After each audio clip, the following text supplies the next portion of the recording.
Okay, good evening, students. നമ്മള് കഴിഞ്ഞ ക്ലാസ്സിൽ ഏകദേശം എംബ്രിയോളജി അല്ലെ, എംബ്രിയോളജി വരെ കഴിഞ്ഞു, പ്ലാസന്റൽ ഡെവലപ്മെന്റ് എല്ലാം കഴിഞ്ഞു, ടേം ഫീറ്റസ് ആവുന്ന വരെ എത്രത്തോളം ആയി എന്നുള്ളത് വരെ കണ്ടു അല്ലെ. ടേം ഫീറ്റസ് വരെയുള്ള ഡെവലപ്മെന്റും കണ്ടു.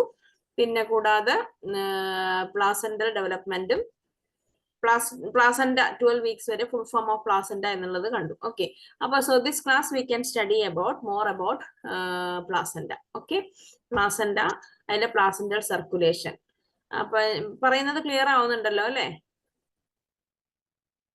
ഓഡിയോ വീഡിയോ ഒക്കെ കാണാമല്ലോ എല്ലാവർക്കും? Okay, so placenta it is a feto-maternal organ. Okay, ഫീറ്റോ maternal organ.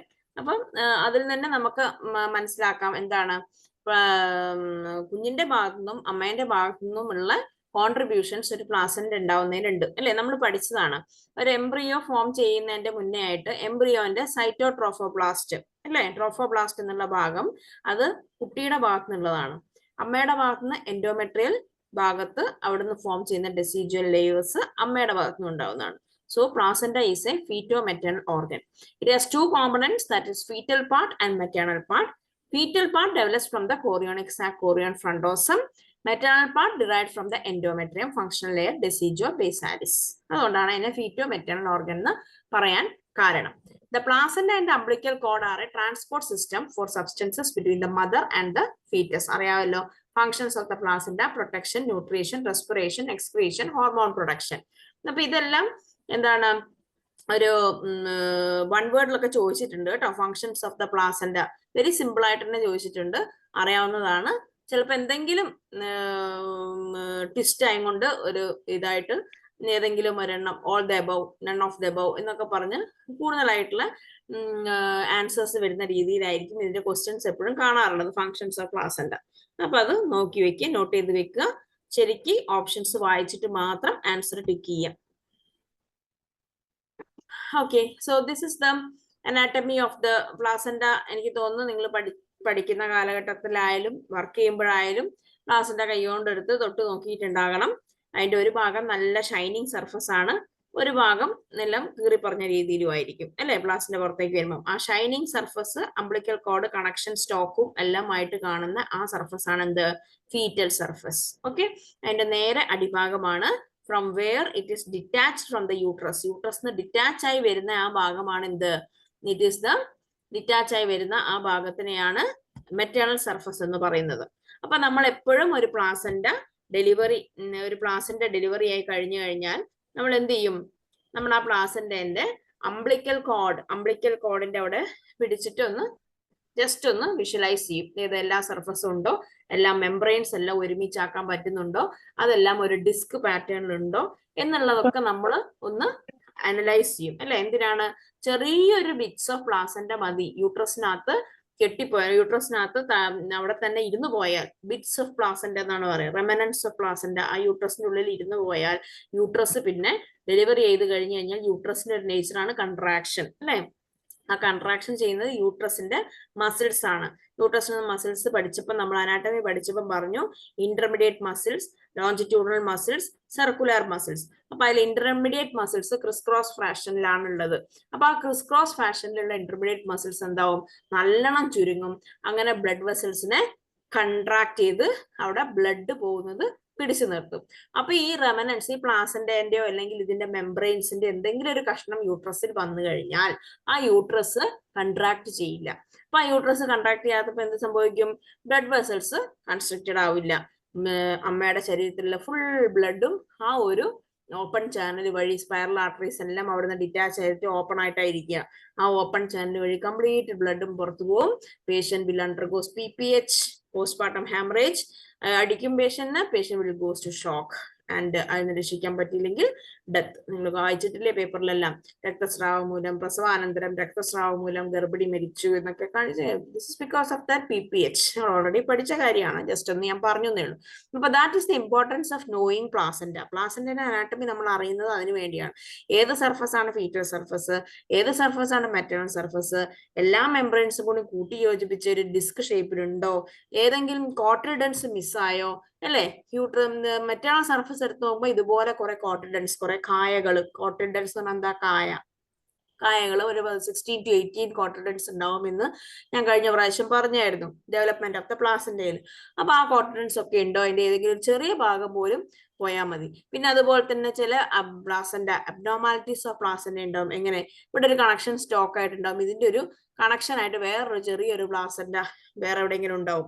അപ്പൊ അതുകൊണ്ട് എവിടെയെങ്കിലും ഒരു ഭാഗം ഡിസ്ക് കംപ്ലീറ്റ് ആയിട്ട് ഡിസ്ക് ഷേപ്പ് തന്നെ ഇല്ലയോ, അല്ലെങ്കിൽ എവിടെയെങ്കിലും ഒരു മിസ്സിംഗ് ആയിട്ടൊരു ലോബ് ഉണ്ടോ എന്നൊക്കെ നമ്മൾ അനലൈസ് ചെയ്യണം. എന്നാലേ പേഷ്യന്റിന് ബ്ലീഡിങ്ങിൽ നിന്ന് സംരക്ഷിക്കാൻ പറ്റുള്ളൂ. Okay, so that is the surfaces, the anatomy structure of the placenta. Fetal surface, umbilical surface. Okay, then this one,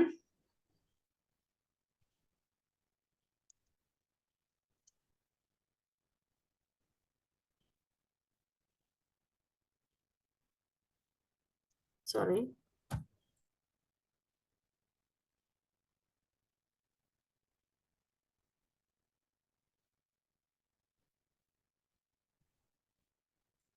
ഇത് പ്ലാസന്റന്റെ ഒരു ക്രോസ് സെക്ഷൻ എടുത്തതാണ്. Cross section. അപ്പൊ അംബ്ലിക്കൽ, ഈ അംബ്ലിക്കൽ വെയിൻ കണ്ടില്ലേ? അംബ്ലിക്കൽ വെയിനും അംബ്ലിക്കൽ ആർട്ടറി. എത്ര അംബ്ലിക്കൽ ആർട്ടറി ഉണ്ട്? 2 അംബ്ലിക്കൽ ആർട്ടറിയും 1 അംബ്ലിക്കൽ വെയിനുമാണുള്ളത്. അപ്പൊ അത് ഈ കണക്ഷൻ സ്റ്റോക്ക്, അതിന്റെ ഒരു ക്രോസ് സെക്ഷൻ എടുത്ത് ഒരു സ്ട്രക്ചർ ആണ്. അതിന്റെ മെംബ്രെയിൻ, സെമിനിയോൺ, കോറിയോണൈൻ, അതിന്റെ ഉള്ളിലുള്ള ഓരോ കോട്ടിൽഡൻസിനുള്ളിൽ എങ്ങനെയാണ് ഓരോ സാധനങ്ങൾ, ഒരു കോട്ടിൽഡന്റെ ഉള്ളിലുള്ള ഇന്റർവില്ലർ സ്പേസും അതിലെ ബ്ലഡ് വെസൽസും, അതിലെങ്ങനെയാണ് ഫീറ്റോ പ്ലാസന്റൽ ട്രാൻസ്പോർട്ട് എങ്ങനെയാണ് നടക്കുന്നതെന്നും. കാരണം ഈ ബ്ലഡ് വെസൽസ് ഇങ്ങനെ വന്ന് ഇതിനകത്തേക്ക് സ്പ്രെഡ് ചെയ്ത് കഴിഞ്ഞ് ഇവിടെ ഒരു ഫെസിലിറ്റേറ്റഡ് ഡിഫ്യൂഷൻ വഴിയാണ് എന്ത് ന്യൂട്രിയൻസ് ഒക്കെ അങ്ങോട്ടും ഇങ്ങോട്ടും കൈമാറുന്നത്. ഓക്കെ, സോ പ്ലാസന്റൽ സർക്കുലേഷൻ നമുക്ക് ഒരു പ്ലാസന്റൽ സർക്കുലേഷൻ എന്ന് പറഞ്ഞാൽ പ്ലാസന്റ മാത്രമായിട്ടുള്ള ഉള്ളിലുള്ള സർക്കുലേഷൻ അല്ല. പ്ലാസന്റൽ സർക്കുലേഷൻ കംപ്രൈസസ് ഓഫ് ഏതൊക്കെയാണ്? Utero placental circulation and feto placental circulation. യൂട്രസും പ്ലാസന്റയും തമ്മിലുള്ള ഒരു സർക്കുലേഷൻ ഉണ്ട്, ഫീറ്റസും പ്ലാസന്റയും തമ്മിലുള്ള സർക്കുലേഷൻ ഉണ്ട്. 2 സർക്കുലേഷൻ കൂടി ചേർന്നതാണ് എന്ത്? Placental circulation. Okay, utero placental സർക്കുലേഷനും ഫീറ്റോ പ്ലാസന്റൽ സർക്കുലേഷനും കൂടി ചേർന്നതാണ് എന്ത്? Placental circulation. So placental circulation brings into close relationship between 2 structures, that is the maternal and the fetal. Okay, the placental blood flow is increased at term and amounts to 500 ml per minute. 80% of the uterine perfusion endana placental blood flow ആണ്. Okay, placental blood flow is increased at term and amounts to 500 ml per minute. That is 80% of the uterine perfusion. Okay.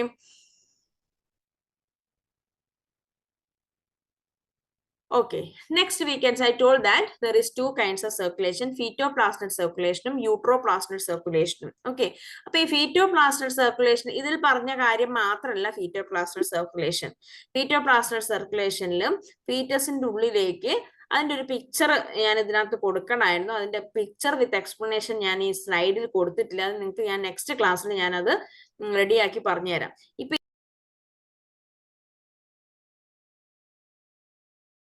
ഇതിനകത്ത് ഫീറ്റോപ്ലാസ്മൽ സർക്കുലേഷനിൽ വരുന്ന എന്താണ്? 2 umbilical arteries. എല്ലാവർക്കും തന്നെ അറിയാം 2 umbilical arteries enter the chorionic plate underneath the amnion, each supplying 1/2 of the placenta. The arteries break up into small branches which enter the stems of the chorionic villi. Each in turn divides into primary, secondary, tertiary vessels of the corresponding villi. ഈ ഒരു structure, ഈ ഒരു കാര്യം കൊടുത്തിട്ടുള്ളത്, ഇവിടെ explanation കൊടുത്തിട്ടുള്ളത് umbilical arteries പ്ലാസന്റയുടെ ഉള്ളിലേക്ക് വരുമ്പോൾ എന്താണ് അവിടെ സംഭവിക്കുന്നത് എന്നുള്ളതാണ് കൊടുത്തിട്ടുള്ളത്. അതായത് നമ്മൾ ആദ്യം കണ്ടൊരു പിക്ചർ ഉണ്ടല്ലോ, ഇതാണ് അവിടെ ഹൈലൈറ്റ് ചെയ്തിട്ടുള്ളത്. ഓക്കെ, ഇതിന്റെ മുന്നോടിയായിട്ട് നമ്മൾ ഫീറ്റോപ്ലാസ്മൽ സർക്കുലേഷൻ പഠിച്ചിട്ടുണ്ട്. എങ്ങനെ? പ്ലാസന്റയിൽ നിന്ന് അംബ്ലിക്കൽ വെയിൻ, ഞാനിപ്പോ പറയാം, അതിന്റെ ഡിസ്ക്രിപ്ഷൻ എഴുതിയതും പിക്ചറും ഞാൻ അടുത്ത ക്ലാസ്സിൽ നിങ്ങൾക്ക് ഷെയർ ചെയ്യാം. അപ്പൊ പ്ലാസന്റ എന്താണ്? പ്ലാസന്റയിൽ നിന്ന് umbilical vein will be carrying the oxygenated blood. അത് പ്രത്യേകം ശ്രദ്ധിക്കണം. അംബ്ലിക്കൽ വെയിൻ ആണ് കുട്ടിയുടെ ശരീരത്തിന്റെ ഉള്ളിലേക്ക് എന്ത് കൊണ്ടുപോകുന്നത്? കുട്ടിയുടെ ശരീരത്തിന്റെ ഉള്ളിലേക്ക് എന്ത് കൊണ്ടുപോകുന്നത്? ഓക്സിജനേറ്റഡ് ബ്ലഡ് അല്ലെ? കുട്ടിയുടെ ശരീരത്തിലേക്ക് ബ്ലഡ് കൊണ്ടുപോകുന്നത് ആരാണ്? ഓക്സിജനേറ്റഡ് ബ്ലഡ് കൊണ്ടുപോകുന്ന ആരാണ്? Umbilical vein. ഓക്കെ, അപ്പൊ പ്ലാസന്റയിൽ നിന്ന് അംബ്ലിക്കൽ വെയിൻ ഇങ്ങനെ കുട്ടിയുടെ ശരീരത്തിലേക്ക് കയറി ഏതിലൂടെയാണ്? അംബ്ലിക്കസിന്റെ പ്ലാസന്റേതും കൂടെ അംബ്ലിക്കസിന്റെ ഉള്ളിൽ കൂടെ പോയി ഏത് ഓർഗന്റെ മുകളിൽ കൂടെയാണ് പോകുന്നത്? ലിവർ. ലിവറിന്റെ ഫീറ്റസിന്റെ ലിവറിന്റെ മുകളിൽ കൂടെ അംബ്ലിക്കൽ വെയിൻ ക്രോസ് ചെയ്ത് ഫീറ്റസിന്റെ സർക്കുലേഷനിലേക്ക് എൻറ്റർ ചെയ്യുന്ന അവിടെ അതാണ് it is termed as the ligamentum this ductus venosus അല്ലെ? ഡക്ടസ് വീനോസസിന്റെ ഉള്ളിലെ ആ ഡക്ടസ് വീനോസസ് ക്രോസ് ചെയ്ത് എങ്ങോട്ടേക്ക് ചേരും? ബേബിയുടെ ഹാർട്ടിലേക്ക് ഓക്സിജനേറ്റഡ് ബ്ലഡ് എത്തും അല്ലെ? ഹാർട്ടിലേക്ക് ഓക്സിജനേറ്റഡ് ബ്ലഡ് എത്തും. ആ oxygenated blood during contraction time pulmonary artery വഴി എങ്ങോട്ട് പോകും? ബേബിയുടെ ലങ്സിലോട്ട് പോകും അല്ലെ? ബേബിയുടെ ലങ്സിലേക്ക് പോയിട്ട് പിന്നെ അവിടെയുള്ള സർക്കുലേഷൻ ഇല്ല. അവിടെ എങ്ങനെയാണ്? ലെഫ്റ്റ് വെൻട്രിക്കിളിലേക്കാണ് ഏത് ഓക്സിജനേറ്റഡ് ബ്ലഡ് എത്തുന്നത്. എന്നിട്ട് ആ ലെഫ്റ്റ് വെൻട്രിക്കിൾ ആ ബേബിയുടെ ലെഫ്റ്റ് ഏട്രിയത്തിലേക്കാണ് ബ്ലഡ് എത്തുന്നത്. ആ ലെഫ്റ്റ് ഏട്രിയത്തിൽ നിന്ന് റൈറ്റ് ഏട്രിയത്തിലേക്ക് ട്രാൻസ്ഫേഴ്സ് ചെയ്യുന്നുണ്ട് അല്ലെ? ഫൊറാമൻ ഹൊവൈൽ വഴി ട്രാൻസ്ഫേഴ്സ് ചെയ്യും. അപ്പൊ അതിന് ഉള്ളിലൂടെ ആ ബ്ലഡ് സർക്കുലേഷൻ പോയി റൈറ്റ് ഏട്രിയത്തിൽ എത്തുന്നു. പിന്നെ അത് അവിടുന്ന് ബേബിയുടെ ശരീരത്തിലേക്ക് വീണ്ടും ഓക്സിജനേറ്റഡ് ബ്ലഡ് പമ്പ് ചെയ്ത് പുറത്തേക്ക് പോകുന്നു.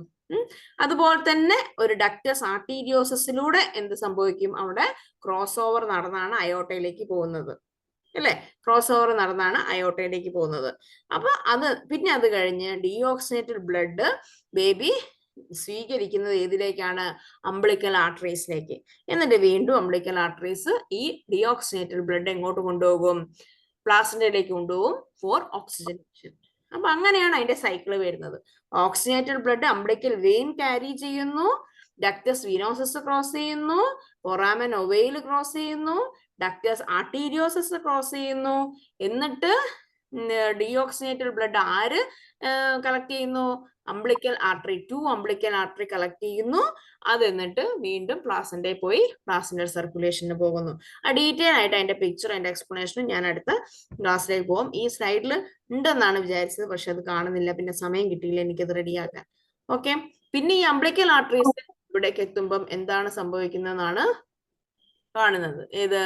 2 umbilical arteries enter the chorionic plate underneath the amnion, each supplying 1/2 of the placenta. Okay.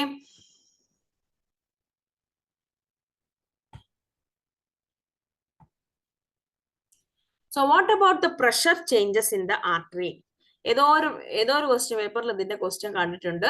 Blood pressure in the arteria umbilicalis, that is the arteries, amounts to 50 mm of mercury. Okay, 50 mm of mercury, and the blood flows through finer vessels that cross through the chorionic plate. This umbilical artery കണ്ടോ? umbilical artery, 2 umbilical artery. എന്താണ് ഇവിടെ സംഭവിക്കുന്നത്? എങ്ങനെയാണ് ഈ oxygenation നടക്കുന്നത്? Through finer vessels that cross through the chorionic plate to the capillaries in the villi, where the arterial blood pressure falls to 30 mm of Hg. അപ്പൊ 50 millimeter of മെർക്കുറിയുടെ പ്രഷറിലാണ് blood ഇങ്ങ് ഇറങ്ങുന്നത്. എന്നിട്ട് പിന്നെ ഇവിടെ എത്തുമ്പം കാപ്പിലറീസിലെ വില്ലയുടെ കാപ്പിലറീസിൽ എത്തുമ്പോൾ എത്രയാവും? 30 millimeter of mercury. In the umbilical vein എത്രയാ pressure? 20 millimeter of mercury.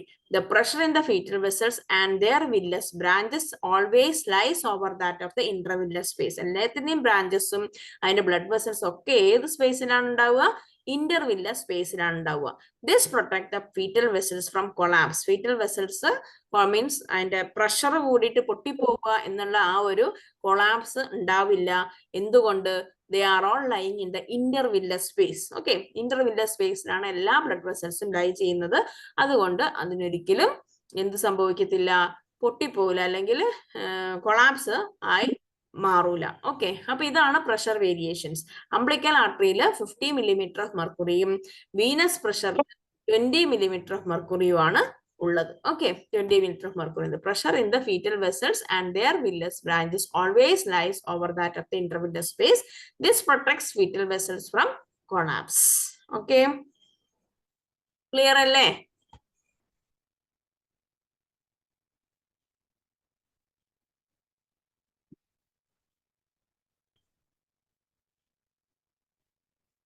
Okay.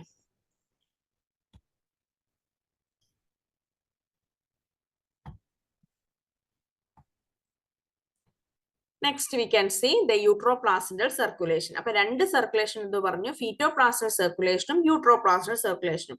ഫീറ്റോപ്ലാസന്റൽ circulation നമ്മൾ മിനിയേച്ചർ ആയിട്ട് പറഞ്ഞു അല്ലെ, എങ്ങനെ umbilical veins will be carrying oxygenated blood, cross over the liver through ductus venosus, enter to the right atrium, of the fetal heart chamber, crosses the patent ductus, crosses the foramen vein, reaches the left atrium. Then again during contraction time, it will crosses the patent ductus arteriosus. Umbilical artery will be collecting the deoxygenated blood, and that umbilical artery will be carrying, and it is immersing into through the chorionic plate. Chorionic plate ഉള്ളിൽ കൂടെ അത് പോകുന്നത് എത്ര degree millimetre of മെർക്കുറിയിലാണ്? 50 millimeter of മെർക്കുറിയിലാണ് അത് പോകുന്നത്. താഴോട്ടേക്ക് വലിയ സ്പേസിൽ എത്തുമ്പോഴേക്ക് 30 millimeter of മെർക്കുറി ആവും. By the time the umbilical vein-ലുള്ള pressure എന്ന് പറഞ്ഞാൽ it is 20 millimeter of mercury. ഇനി യൂട്രോപ്ലാസന്റൽ സർക്കുലേഷൻ എന്താണ് സംഭവിക്കുന്നത്? യൂട്രസും പ്ലാസന്റയും തമ്മിലുള്ള സർക്കുലേഷൻ എന്ത് സംഭവിക്കും? മെച്ചൂർ പ്ലാസന്റയിൽ എത്ര ബ്ലഡ് ഉണ്ട്? 500 ml of blood. 500 ml of blood is there in the mature placenta. 350 ml being occupied in the villi system and 150 ml lying in the intravillous space. The villi system 350 ഉണ്ടാവും, intravillous space 150 ml ഉണ്ടാകും. Okay, and 150 ml lying in the intravillous space, 350 ml lying in the villi system. അങ്ങനെ total എത്രയാണ്? 500 ml blood ആണുള്ളത്. Okay, intravillous blood flow at the term is estimated to be 500 to 600 ml per minute. Term ആവുന്ന സമയത്ത്, കുട്ടി matured ആവുന്ന സമയത്ത് എത്ര ഉണ്ടാവും intravillous blood flow at the term is estimated to be 500 to 600 ml per minute. Blood in the intravillous space is completely replaced about 3 to 4 times per minute. ഒരു 3 തൊട്ട് 4 തവണ, ഒരു മിനിറ്റിൽ 3 തൊട്ട് 4 തവണ ബ്ലഡ് എന്താണ് ഇന്റർവില്ലസ് സ്പേസിൽ കംപ്ലീറ്റ്ലി റീപ്ലേസ്ഡ് ആണ് ബ്ലഡ്. ഓക്കെ, ഇന്റർവില്ലസ് സ്പേസിൽ എത്രയാണ് pressure? 10 to 15 millimeter of mercury during uterine relaxation and 30 to 50 millimeter of mercury during uterine contraction. In contrast, the fetal capillary pressure in the villi is 20 to 40 millimeter of mercury. Fetoplasmal circulation നേരത്തെ ഞാൻ പറഞ്ഞ അതെല്ലാവർക്കും പച്ചവെള്ളം പോലെ അറിയാം, പക്ഷെ ഈ pressure variations അധികം ഡീപ്പായിട്ട് അറിയില്ല. എങ്ങാനും ചോദിച്ചാൽ അതൊരു ക്വസ്റ്റ്യൻ തന്നെയായിരിക്കും. Okay, intravillous blood flow at the term is estimated to be 500 to 600 ml per minute. Blood in the intravillous space is completely replaced. എത്ര തവണ റീപ്ലേസ് ചെയ്യും? 3 to 4 times per minute. Okay, intravillous space pressure is about 10 to 15 millimeter of mercury during uterine relaxation and 30 to 50 millimeter of mercury during uterine contraction. In contrast, the fetal capillary pressure in the villi is 20 to 40 millimeter of mercury. Fetal capillary pressure, വില്ലയിലുള്ള ഫീറ്റസിന്റെ pressure, fetal കാപ്പിലറീസിലെ pressure, വില്ലയിലുള്ള കാപ്പിലറീസിന്റെ pressure, branches of blood വെസൽസിന്റെ pressure എത്രയാണ്? 20 to 40 millimeter of mercury. Okay, കണ്ടോ? Intervillous pool of maternal blood. ഇത് maternal vein, uterine endometrium, maternal artery, maternal vein, അങ്ങനെയായിട്ട് കൊടുക്കുന്ന അതിൻ്റെ ഒരു സ്ലൈസ് ആണ് കൊടുത്തേക്കുന്നത്. അംബ്ലിക്കൽ കോഡാണ് ഇത്. അംബ്ലിക്കൽ കോഡ്, അംബ്ലിക്കൽ ആർട്ടറിയും അംബ്ലിക്കൽ വെയിനും കിടക്കുന്നത്. എന്നിട്ട് ഇത് തമ്മിലുള്ള കണക്ഷൻ ഉണ്ടോ? ഈ രണ്ട് ബ്ലഡുകൾ തമ്മിൽ കൂട്ടിമുട്ടുന്നുണ്ടോ? ഇല്ല.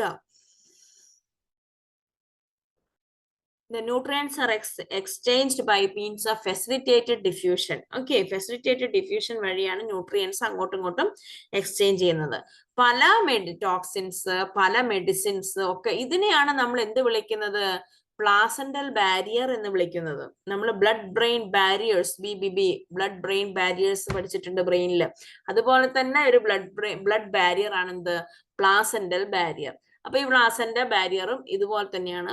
പക്ഷെ it is permeable to all kind of, എല്ലാ സാധനങ്ങൾക്കും പെർമിയബിൾ ആണ്.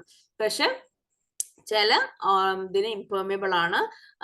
But majority of the substance are permeable through this placental barrier. അതുകൊണ്ടാണ് നമ്മൾ എപ്പോഴും ടോക്സിസിറ്റി, വൈറസ്, ടോക്സിൻസ് അങ്ങനത്തെ സാധനങ്ങളൊന്നും ഫസ്റ്റ് 3 months ഉള്ളിൽ നമ്മൾ കോണ്ടാക്ട് വരരുതെന്ന് പറയാൻ കാരണം ഇതെല്ലാത്തിനെയും കയറ്റും. എല്ലാ ഡിഫ്യൂഷനും ഇതിലൂടെ എന്ത് വേണേ അങ്ങോട്ടും ഇങ്ങോട്ടും ലയിച്ചിറങ്ങാം. ഓക്കെ, അപ്പൊ അതാണ് പ്ലാസെന്റൽ ബാരിയറിന്റെ പ്രത്യേകത.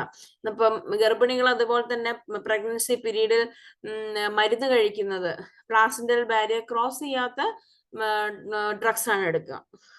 That will not harm the baby. ബേബിക്ക് ഒരു ഹാമോ ടെട്രോജനറ്റിക് എഫക്റ്റോ ഒന്നും ഉണ്ടാവത്തില്ല.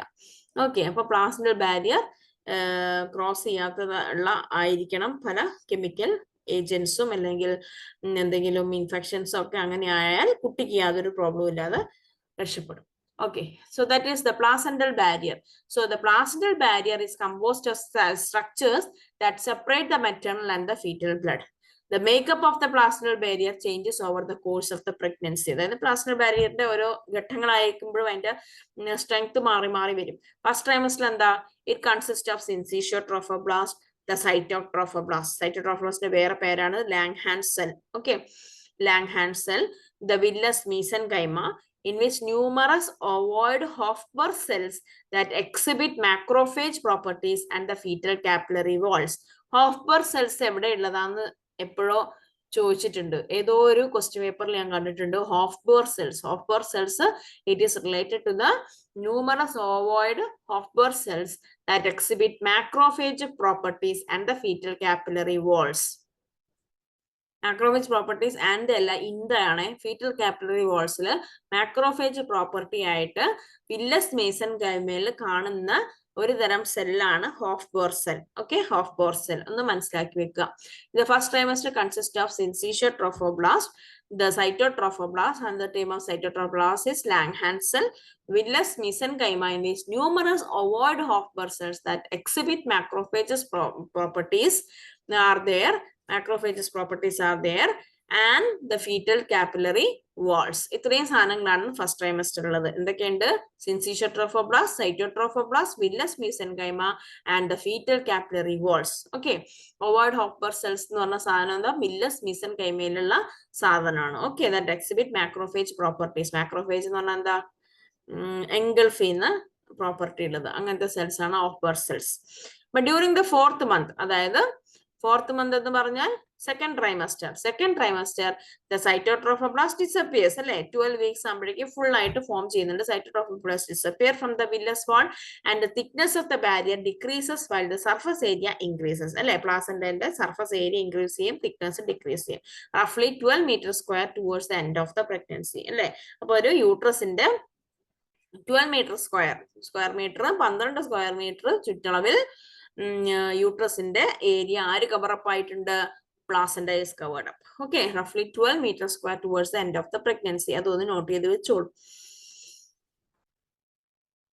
During the 5th month, 5ാം മാസം ആകുമ്പോഴേക്കും എന്താവും? The fetal vessels have multiplied their branches and gotten closer to the villus surface. Villus surfaceന്റെ അടുത്തേക്ക് ആയിരിക്കും fetal vessels മൾട്ടിപ്ലൈ ചെയ്യും 5 മാസം. ഓക്കെ, അപ്പൊ ഇതിനകത്ത് ശ്രദ്ധിക്കുക, Langhans cell, Hofburg cells, 12 meters square. So during the 6th month എന്ത് സംഭവിക്കും?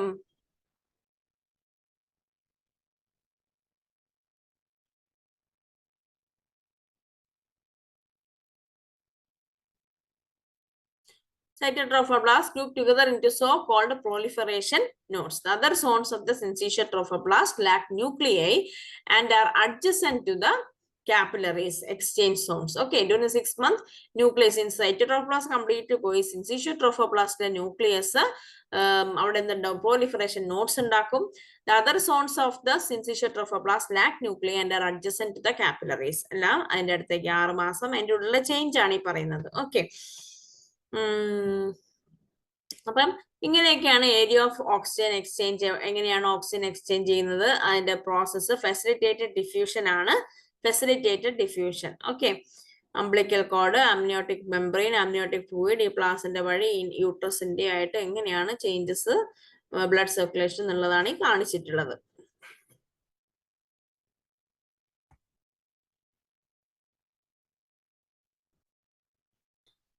ഓക്കെ, അപ്പൊ ഇത്രയാണ് പ്ലാസന്റൽ സർക്കുലേഷനിൽ പറഞ്ഞിട്ടുള്ളത്. യൂട്രോപ്ലാസ്മൽ സർക്കുലേഷനും ഫീറ്റോപ്ലാസ്മൽ സർക്കുലേഷനും ഫങ്ഷൻസും അതിലുള്ള പ്രഷർ ചേഞ്ചസും. ഓക്കെ, അതിലുള്ള പ്രഷർ ചേഞ്ചസും ആണ് നമ്മളിന്ന് ഡിസ്കസ് ചെയ്തിട്ടുള്ളത്. അപ്പൊ ഇതിന്റെ ഭാഗമായിട്ടുള്ള കുറച്ച് MCQs നോക്കാം. കാണാൻ പറ്റുന്നുണ്ടോ? ഒന്ന് വേഗം റെസ്പോണ്ട് ചെയ്യേ.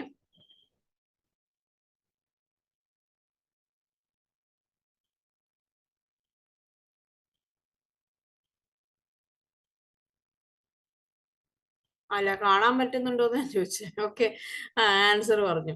Placenta is A ഫീറ്റോ maternal organ. Okay, next question.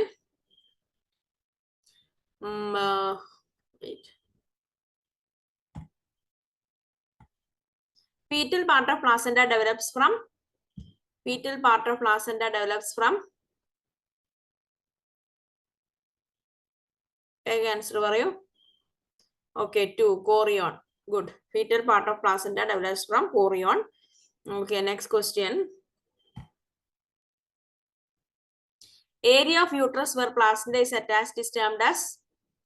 Area of uterus where placenta is attached is termed as. അറിഞ്ഞൂടെ? Okay, okay, okay. Decidua.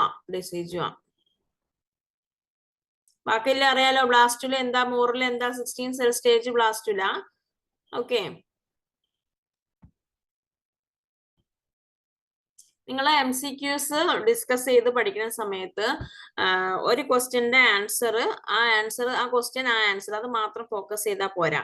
ആ ആൻസറിൽ ചിലപ്പം അതിന്റെ എന്താ പറയാ വേറെ ഓപ്ഷൻസ്, ആ ഓപ്ഷൻസ് എന്താണ് എന്നും കൂടി ഒന്ന് ആൻസർ ചെയ്യാൻ പറ്റണം. ഇപ്പൊ ഇതിനകത്തൊന്നും ഒരു ഇല്ല. വേറെ ചില ക്വസ്റ്റ്യൻസ് ഒക്കെ ഉണ്ടാവില്ല, ചില ഓപ്ഷൻസ് കണ്ടാൽ അത് വേറെ എന്തെങ്കിലും ആൻസർ ആയിരിക്കും, അത് റിലേറ്റഡ് വേറെ എന്തെങ്കിലും ഉണ്ടാവും. അപ്പൊ പഠിക്കുമ്പോൾ അതുപോലെ ഒന്ന് റിലേറ്റ് ചെയ്ത് പഠിക്കണം. Okay, shape of placenta is discoid in shape. Blood volume in mature placenta is. Blood volume in mature placenta is.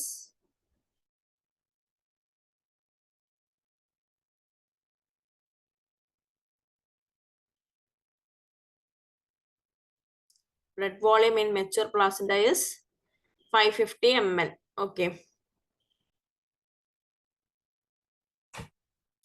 Next question. Intravillous space pressure during uterine relaxation and contraction are. Intravillous space pressure during uterine relaxation and contraction are. Uterine relaxation സമയത്ത് pressure കുറവായിരിക്കും. എന്താണ് ഇതിന്റെ answer?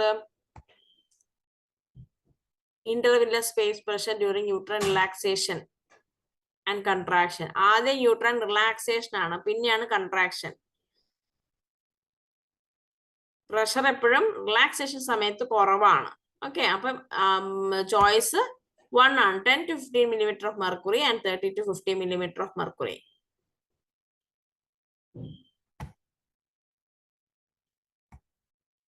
Okay, so ഇപ്പൊ കണ്ടതിലും വെച്ച് കുറച്ചുള്ള aspects ആണ് ഇതുള്ളത്. ആർക്കും എന്തെങ്കിലും ഡൗട്ട് ഉണ്ടോ?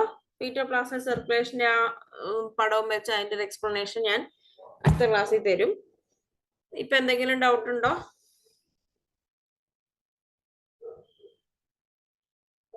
നെക്സ്റ്റ് സെഷനിലേക്ക് പോട്ടെ.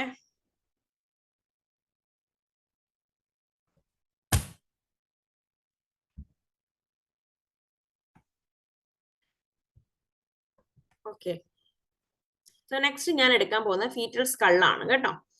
ഫീറ്റൽ സ്കൾ നിങ്ങളെല്ലാരും നിങ്ങളുടെ OBG പഠിച്ചുകൊണ്ടിരിക്കുന്ന സമയത്ത് റിട്ടേൺ ഡെമോൺസ്ട്രേഷൻ കാണാപ്പാടം പഠിച്ച് സ്കള്ളും കൈ പിടിച്ച് ഡെമോൺസ്ട്രേഷൻ ചെയ്തിട്ടുള്ളൊരു സംഭവമാണ് അല്ലേ. അപ്പൊ നമുക്ക് നോക്കാം fetal skull. So fetal head is large in relation to the fetal body compared with adult. അല്ലെ, ഹെഡ് സർക്കംഫറൻസ് വലുതായിരിക്കും കൊച്ചുങ്ങളുടെ.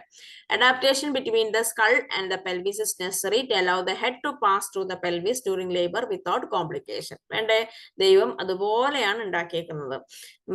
നമ്മുടെ പെൽവിസും അതുപോലെ തന്നെ ബേബിയുടെ ഹെഡും. ബേബിയുടെ പെൽവിസ് സ്ട്രക്ചേഴ്സ്, മറ്റൊരു പെൽവിസ് നിങ്ങൾ പഠിക്കും. അതുപോലെ ബേബിയുടെ ഫീറ്റൽ ഹെഡ്. അപ്പൊ ഈ ഫീറ്റൽ ഹെഡ് ഈ പെൽവിസിനുള്ളിൽ കൂടെ കടന്നു വരണം. ഈ പെൽവിസിന്റെ ഏറ്റവും വൈഡസ്റ്റ് ആയിട്ടുള്ള പാർട്ട് എന്ന് പറഞ്ഞാൽ bi ischial spine. bispinous diameter of the maternal pelvis. A bispinous diameter 10 centimeter ആണ് മെറ്റേണലിന്റെ. നോർമലി ഒരു ഫീറ്റൽ ബേബി നല്ല കോമ്പാക്ഷനുമായിട്ട് നല്ല ഫ്ലക്ഷനുമായിട്ട് ആറ്റിറ്റ്യൂഡ് മെയിൻറ്റെയിൻ ചെയ്യുന്ന ഒരു ബേബി ആണെങ്കിൽ ഹെഡിന്റെ ഡയമീറ്റർ ഏതാണ്? ഏത് ഡയമീറ്റർ ആണ് ഹെഡ് മെയിൻറ്റെയിൻ ചെയ്യുക? Sub occipito bregmatic diameter. Sub occipito bregmatic diameter ആണ് ബേബി മെയിൻറ്റെയിൻ ചെയ്യുക. It is 9.5 centimetre. അപ്പൊ നോക്കിയേ ദൈവത്തിന്റെ ഒരു കണക്ക്. 9.5 സെന്റിമീറ്റർ ആയിട്ടുള്ള ഹെഡ് 10 സെന്റിമീറ്റർ ആയിട്ടുള്ള 0.5 സെന്റിമീറ്റർ വ്യത്യാസമേ ഉള്ളൂ ഠിം എന്നും പറഞ്ഞ് കടന്നു പോയിരുന്നത്. അപ്പൊ അതിന് വ്യത്യാസം വരുമ്പോഴോ അല്ലെങ്കിൽ ബേബി ഹെഡ് വലിയതോ ഇഷ്യൽ സ്പൈൻ്റെ ഡയമീറ്റർ ചെറുതോ ആയാൽ the condition will exist, that is CPD, cephalopelvic disproportion. Okay, അപ്പൊ അതാണ് ഉണ്ടാവുക.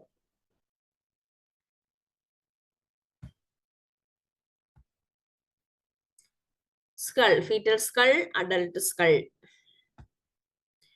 Fetal skull. The skull bones encases and protect the brain. ആണല്ലോ. Fetal skull is compressible and made mainly of thin, pliable, tabular bones forming the vault. ഭയങ്കര soft ആണ് കുഞ്ഞിന്റെ തല തൊട്ട് നോക്കിയാൽ അല്ലേ. The fetal skull has got 3 major parts: vault of the cranium, face and base. അപ്പൊ നമ്മൾ ഇതിൽ vertex,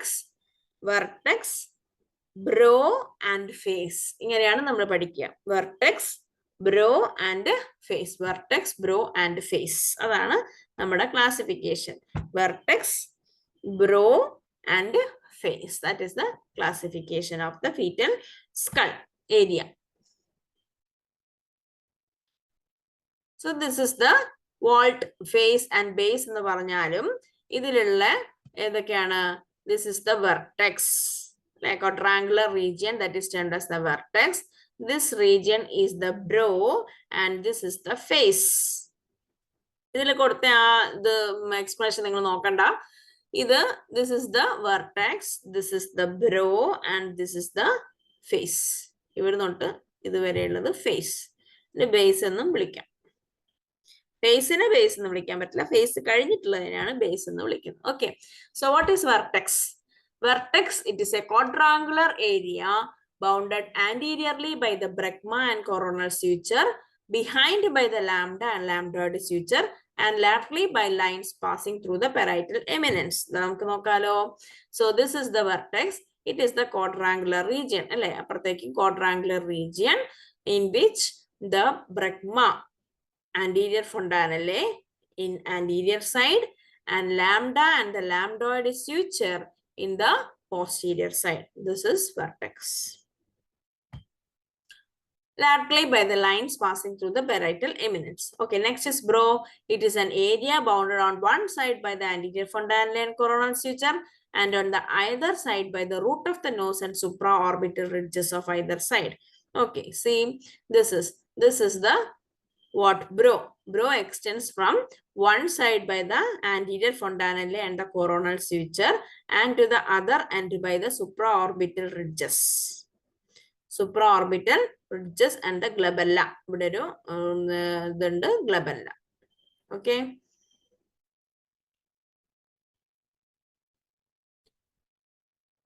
Root of the nose and supraorbital ridges of the either side. Root of the nose neയാണ് നമ്മൾ എന്ത് പറയുന്നത്?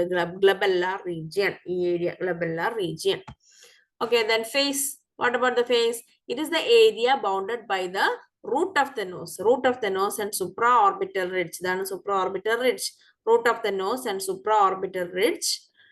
And on the other by the junction of the floor of the mouth. Junction of the floor of the mouth with the neck. Junction of the floor of the mouth with the neck. Adana face. It is an area bounded by the root of the nose and supraorbital ridges. On the other by the junction of the floor of the mouth with the neck. That is about the face. So these are the 3 areas: vertex, brow and the face. Then comes the sinciput and the occiput. Sinciput, it is the area lying in front of the anterior fontanelle, corresponds to the area of brow. Occiput is the area limited to the occipital bone. Appam idana sinciput and this is the occiput. Opposite sinciput, occiput.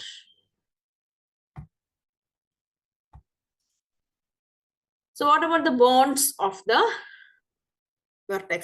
എന്തൊക്കെയാണ് ഹെഡിലുള്ള bones ഏതൊക്കെയാണ്? 2 frontal bond, 2 frontal bond, 2 parietal, this is the 2 frontal bond, 2 parietal bond, 1 occipital bond, and 2 temporal bonds. Middle side 2 temporal bonds appropriate. Okay, 2 frontal bond, 2 parietal bond, 1 occipital bond, and 2 temporal bond. Next, we can see what about the sutures. The flat bonds of the vault are united together by the non-ossified membranes attached to the margin of the bonds. These are called the sutures. Sutures ഏതാണ് ഈ sutures എന്ന് പറഞ്ഞാൽ രണ്ട് ബോണുകൾ തമ്മിൽ കൂട്ടിമുട്ടിക്കുന്ന ഈ സംഭവത്തിനെയാണ് suture എന്ന് പറയുന്നത്. Okay. Then ഏതൊക്കെയാണ് sutures ഉള്ളത്? Sagittal suture that lies between 2 parietal bonds. ഇതാണ് sagittal suture. രണ്ട് parietal bond നടുക്കുള്ളതാണ് sagittal suture. Okay. Then next is the coronal sutures run between parietal and the frontal bonds on either side. This is the coronal suture. ഈ രണ്ട് suture ആണ്. ഇങ്ങോട്ടേക്കും ഇങ്ങോട്ടേ, അതായത് parietal bondും frontal bondും ഇടയിലുള്ള suture ആണ് coronal suture. രണ്ട് parietal bond ഇടയിലുള്ള suture ആണ് sagittal suture.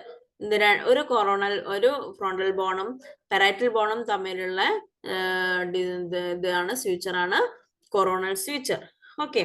The next is the frontal suture. Frontal suture എന്ന് പറഞ്ഞാൽ രണ്ട് frontal bond, ഇതാണ് മുന്നിലുള്ള രണ്ട് frontal bond, അതിന്റെ ഇടയിലുള്ള suture ആണ് frontal suture. Lambdoid suture, that is in the occipital bond. Occipital bond and the 2 parietal bond, രണ്ട് parietal bondും occipital bondും ഇവിടെ ഒരു triangular region ആയിട്ടുള്ള structure ഉണ്ട്. It is termed as a lambdoidal suture.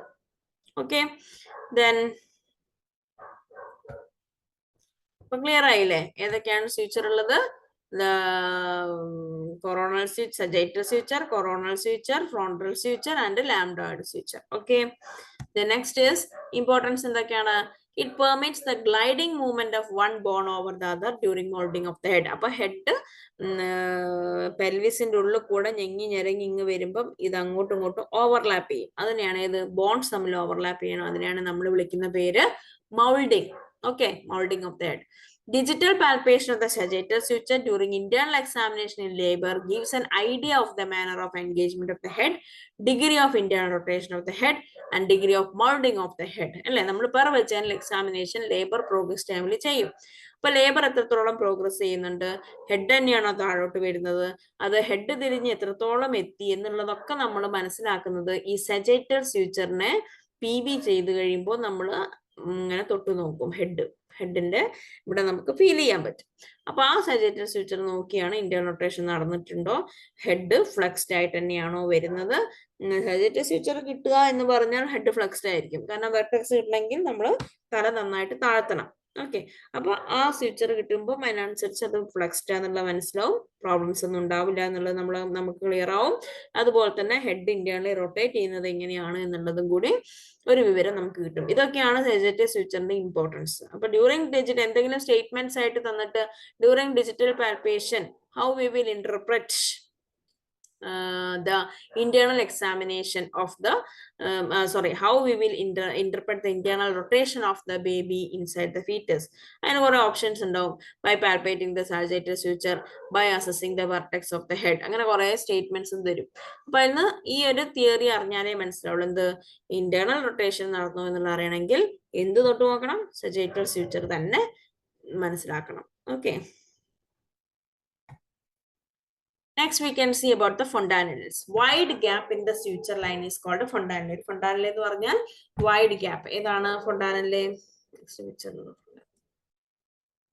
Wide gap.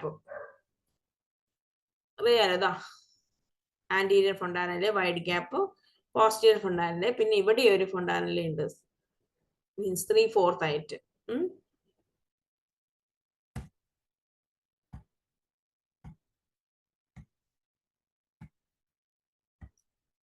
Fontanelle is a wide gap in the suture line is called a fontanelle.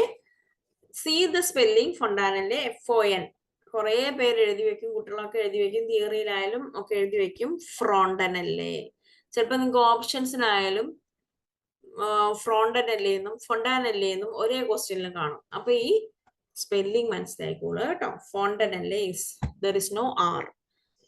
Anterior fontanelle, എന്താണ് anterior fontanelle? ഇവിടെ formed by joining few sutures in the midplane, anteriorly frontal bone, posteriorly sagittal suture, either side by the coronal suture. So its shape is diamond-like shape. Floor is made by a membrane. It ossified at 18 months after birth. 1.5 years, അല്ലേ? 1.5 years കഴിഞ്ഞിട്ട് fuse ചെയ്തുള്ളൂ anterior fontanelle. Formed by joining 4 sutures in midplane, anteriorly frontal plane, posteriorly sagittal, on either side coronal suture. It is diamond-like shape. Floor is made by a membrane ossified at 18 months after birth. ഇത് confusion ആവേണ്ട ഒരു തരം question ആണ്. ശ്രദ്ധിച്ചോളൂ. 18 months, 1.5 years. So importance, എന്തൊക്കെയാണ് ഇതിന്റെ importance? ഇഷ്ടംപോലെ importance ഈ ആന്റീരിയർ fontanelle ഉണ്ട്. Its palpation through internal examination denotes the degree of flexion of the head. നേരത്തെ ഞാൻ പറഞ്ഞു ഇത്രയും താഴത്തേക്ക് നമുക്ക് ഇത് ഫീൽ ചെയ്യാൻ പറ്റൂല, വെർട്ടെക്സേ ഫീൽ ചെയ്യാൻ പറ്റുള്ളൂ, എന്നർത്ഥം നല്ല ഫ്ലക്ഷൻ ആണ്. As it remains membranous long after birth, it helps in accommodating the marked brain growth, the brain becoming almost double its size during first year of life. അത് 2 വർഷം, ആദ്യത്തെ ഒരു കൊല്ലം ബ്രെയിൻ്റെ സൈസ് വലുതാവും. അപ്പൊ ബ്രെയിൻ്റെ സൈസ് ഉള്ളത് അക്കോമഡേറ്റ് ചെയ്യാനും കൂടി ഈ ഒരു മെംബ്രെയിനിയസ് നേച്ചർ ടൈപ്പ്, ഒരു ടൈപ്പ് അങ്ങനെ ഹാർഡ് ആയിട്ടുള്ള മെംബ്രെയിൻ അല്ല, ഒരു തരം ഫ്ലെക്സിബിൾ ആയിട്ടുള്ള മെംബ്രെയിൻ ആണ്. അപ്പൊ അത് എക്സ്പാൻഡ് ചെയ്യാൻ പറ്റും. അപ്പൊ ഗ്രോയിങ് ബ്രെയിനെ അക്കോമഡേറ്റ് ചെയ്യാൻ പറ്റും. Then palpation of the floor reflects intracranial status, depressed in dehydration, elevated increased intracranial tension. അപ്പൊ ഇതിന്റെ ഈ ആന്റീരിയർ സ്യൂച്ചർ പുറത്തു വന്നാലും നമ്മൾ ഒരു ബേബി ഭയങ്കര ക്ഷീണിച്ചിരിക്കുവാണെങ്കിൽ ആന്റീരിയർ fontanelle തൊട്ട് നോക്കിയാൽ മതി, ആ ബേബി ഡീഹൈഡ്രേറ്റഡ് ആണോ അതോ ICT കൂടിയ ആണോ എന്നൊക്കെ. ഇൻട്രാക്രേനിയൽ പ്രഷർ കൂടുവാണെങ്കിൽ fontanelle ബൾജ് ചെയ്യും, ഡീഹൈഡ്രേഷൻ ആണെങ്കിൽ it is depressed.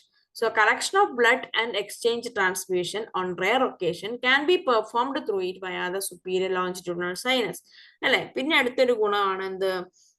Exchange transfusion. ഇപ്പൊ ബേബിക്ക് ABO ഇൻകോമ്പറ്റബിലിറ്റി ആയിട്ടുള്ള ഒരു ബേബിയാണ്, അപ്പൊ ബ്ലഡ് സർക്കുലേഷൻ വേണം. അപ്പൊ ഓട്ടോ സർക്കുലേഷൻ തന്നെ നടത്താൻ വേണ്ടി എക്സ്ചേഞ്ച് ട്രാൻസ്ഫ്യൂഷൻ നടത്താം. ഓക്കെ, ആ എക്സ്ചേഞ്ച് ട്രാൻസ്ഫ്യൂഷൻ നടത്താനും ഇവിടുന്ന് ബ്ലഡ് ഇങ്ങനെ കൊടുക്കാം, ഈ ഹെഡിന്റെ ലേക്ക് കൊടുക്കാം. On rare occasion can perform through it via the superior longitudinal sinus. CSF, cerebrospinal fluid, can be drawn, although rare, through the lateral angle of the anterior fontanelle from the lateral ventricle. അപ്പൊ lateral ventricle നിന്നും ഇപ്പം for example ബേബിക്ക് വല്ല hydrocephalus ഉള്ള കേസാണ് baby. അപ്പൊ hydrocephalus കേസിൽ head ഇങ്ങനെ വലുതാവുക ചെയ്യുക, വെൻട്രിക്കിളില് സർക്കുലേഷൻ ഇല്ല, അതവിടെ വെൻട്രിക്കിൾസ് ഓഫ് ദ ബ്രെയിൻ്റെ ഇടയിലുള്ള ഫ്ലൂയിഡ് സർക്കുലേഷൻ വരുന്നില്ല, അതവിടെ ടാപ്പ് ചെയ്തിട്ടാണ് ഹൈഡ്രോസെഫാലസ് ആണ്. അപ്പൊ അങ്ങനത്തെ കേസിൽ ഈ വാട്ടർ വലിച്ചെടുക്കാനും we can approximate through this anterior fontanelle. Okay, these are the importance of anterior fontanelle. Okay, then posterior fontanelle. Posterior fontanelle formed by junction of 3 sutures, sagittal suture, anteriorly lambdoid suture on either side. Lambdoid suture, sagittal suture, lambdoid suture കൂടി ചേർന്നാണ് lambda, posterior fontanelle or lambda. So its shape is triangular in shape, measure about 1.2 into 1.2 centimeter. Its floor is membranous but become bony at 3 months. 3 മാസം ആകുമ്പോഴേക്ക് bony ആവും, കൂടിച്ചേരും. Okay, sagittal suture 18 months ആണ്. The posterior fontanelle or lambdoid fontanelle, it will close by 3 months. Okay. പിന്നെ ഒരു fontanelle കൂടി ഉള്ളത് sagittal fontanelle. Anterior fontanelle, posterior fontanelle, sagittal fontanelle. Sagittal fontanelle is inconsistent in its present. It is situated on the sagittal suture at the junction of anterior 2/3 and posterior 1/3. Anterior 2/3 and posterior 1/3 ആയിട്ട് ഒരു sagittal fontanelle ഉണ്ട്. It is also inconsistent in its present. It has got no clinical importance. Sagittal fontanelle ഒരു clinical importance ഇല്ല. അവിടെ flexion നടക്കുന്നുണ്ടോ അല്ലെങ്കിൽ baby ഇപ്പുറത്തെത്തിയോ അതൊക്കെ ഉണ്ടോ എന്നുള്ളത് നമ്മൾ നോക്കാൻ ഒന്നും sagittal fontanelle കൊണ്ട് ഇമ്പോർട്ടൻസ് ഇല്ല. ഏറ്റവും കൂടുതൽ importance anterior fontanelleക്കാണ്. Okay,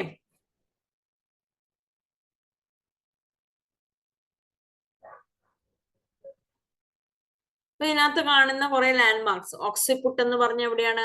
occipital bone situate ചെയ്യുന്ന സ്ഥലത്തെയാണ് ഓക്സിപുട്ട് എന്ന് പറയുന്നത്. ഫോർഹെഡ് റീജിയൻ ഓഫ് ദ ഹെഡിനെയാണ് എന്ത് പറയുന്നത്? സിൻസിപ്പുട്ട്. പെരൈറ്റൽ എമിനൻസ് എന്ന് പറഞ്ഞാൽ എന്താ? പെരൈറ്റൽ ബോണിന്റെ മുകളിൽ ഇങ്ങനെ പ്രൊജക്ട് ചെയ്യുന്ന ആ ഭാഗത്തിനെയാണ് പെരൈറ്റൽ എമിനൻസ് എന്ന് പറയുന്നത്. ചിൻ എന്ന് പറയുന്നതാണ് mentum. Mentum is the chin. Vertical point is the centre of sagittal suture. Centre of sagittal സ്വിച്ചറിനെയാണ് ഇവിടെ വെർട്ടിക്കൽ പോയിന്റ് എന്ന് പറയുന്നത്. Frontal point is the root of the nose.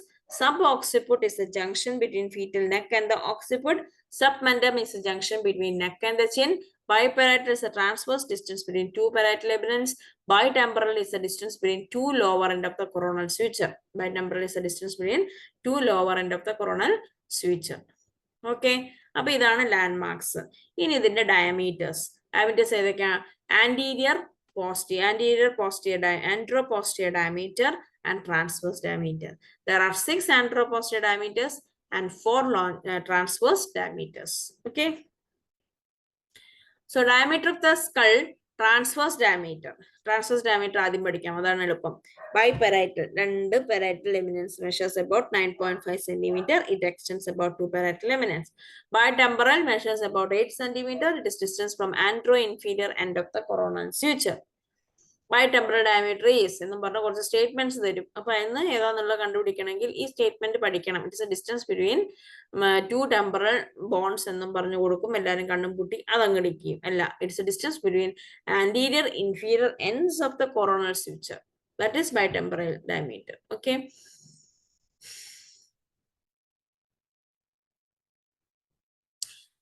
Then longitudinal diameter. Longitudinal diameter means that is the anteroposterior diameter. Suboccipitobregmatic 9.5 cm diameter from below the occipital protuberance to the center of the anterior frontal. Then suboccipitofrontal 10 cm diameter from below the occipital protuberance to the center of the frontal suture. Occipitofrontal, it is 11.5 cm diameter from the occipital protuberance to the glabella. Occipital protuberance to the glabella. Mendovertical, that is 13.5 cm diameter from the point of the chin to the highest point of the vertex, slightly near to the posterior than to the anterior frontal. ചില text ബുക്കിൽ 14 cm എന്ന് പറയാറുണ്ട്. 13.5 cm. Then submendovertical, it is 11.5 cm. The diameter from the point where the chin joins the neck to the highest point where the chin joins the neck to the highest point on the vertex. നെക്കും ചിന്നും തമ്മിലുള്ള ആ ഒരു point വെർട്ടെക്സിൽ highest point വരുന്നതാണ് സബ്മെൻഡോവർട്ടിക്കൽ 11.5 cm. Mendovertical from midpoint of the chin to the highest point of the bregma. Submendobregmatic 9.5 cm. The diameter from the point where the chin joins the neck to the center of the bregma.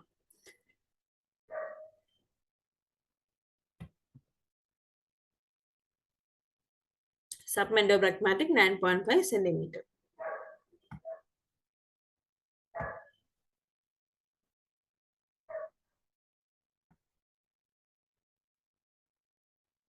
ഇതൊക്കെ നിങ്ങൾക്ക് അറിയാൻ കാണാൻ വേണ്ടിയിട്ടുള്ള pictures തരുന്നതാണ്.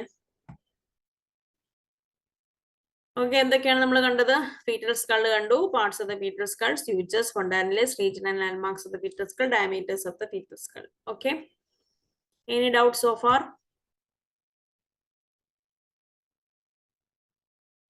Any doubt?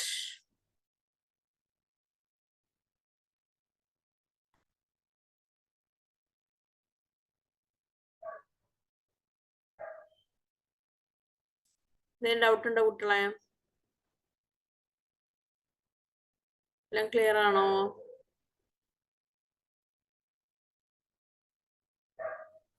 എല്ലാം clear ആണോ? എന്തെങ്കിലും doubt ഉണ്ടോ?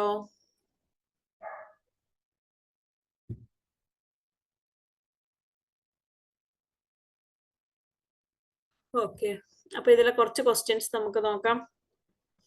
അതും കൂടി ആകുമ്പോൾ ആ പാർട്ടം കഴിയും, എന്നിട്ട് പിരിയാം.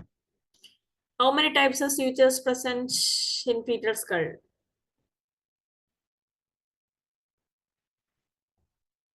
എത്ര sutures ഉണ്ട്?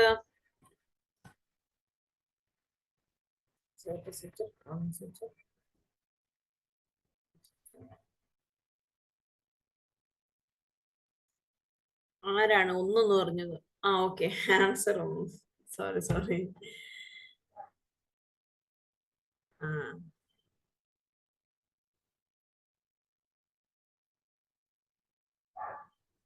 Option A B C D എന്ന് കേട്ടോ. 1 2 3 4 ആവണ്ട, അപ്പൊ ആൻസർ കൺഫ്യൂഷൻ ആവും.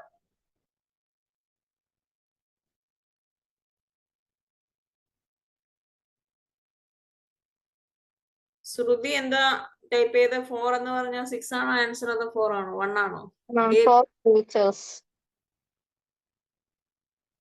ആ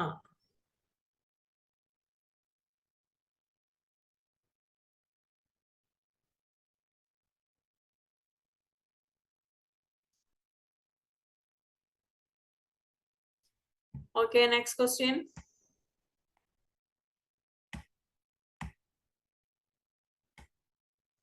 Anterior frontal is otherwise named as, very simple. ചിലവരൊക്കെ തെറ്റിക്കും, ലാംഡ എന്നൊക്കെ എഴുതി. Okay, it is brecma. What is the shape of anterior fontanelle? What's the shape of anterior fontanelle? Okay, diamond shape. മാറിപ്പോവരുത്. The ossification of anterior fontanelle occurs at which age? Ossification of anterior fontanelle occurs at which age? 18 months. Suboccipitobrecmatic diameter is? Suboccipitobrecmatic diameter is 9.5 centimeter. Suboccipitofrontal diameter is 10 centimeter. Occipitofrontal diameter is? Okay, 11.5 centimeter. Mendovertical 14 centimeter. അപ്പൊ അതിന്റെ ഇതെല്ലാം ഒരു short forms ഒക്കെ ആക്കിയിട്ട് നിങ്ങൾ പഠിക്കുക, അപ്പൊ അത് ക്ലിയർ ആവും. ഓക്കെ, അതിന്റെയൊക്കെയാണ് അത് നിങ്ങൾ അങ്ങനെ പഠിച്ചു വെച്ചാൽ അത് ക്ലിയർ ആയിട്ട് കിട്ടും. ഓക്കെ, അപ്പൊ നമ്മൾ ഇന്നത്തെ ക്ലാസ്സിൽ എന്തെല്ലാം ഡിസ്കസ് ചെയ്തു? Placenta, uteroplacental circulation, fetoplacental circulation. Fetoplacental circulation next ക്ലാസ്സിൽ ഞാൻ അതിന്റെ പിക്ചർ കാണിച്ചു തരാം. അപ്പൊ അതിന് കുറച്ച് ക്വസ്റ്റ്യൻസ് ഒക്കെ വരാനുള്ള ചാൻസുകളുണ്ട്. പിന്നെ ഫീറ്റൽ സ്കൾഡും ഡിസ്കസ് ചെയ്തു, അതിൽ വരാൻ പറ്റാവുന്ന ക്വസ്റ്റ്യൻസും ഡിസ്കസ് ചെയ്തു. ഓക്കെ, അപ്പൊ ഇത്രയും പോരെ?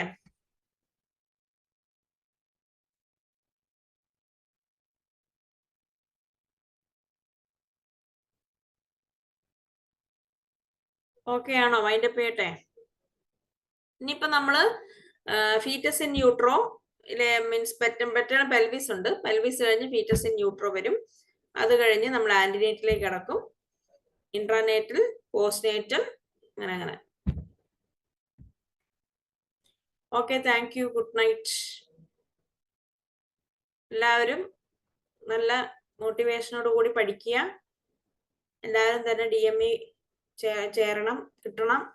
ഓക്കെ,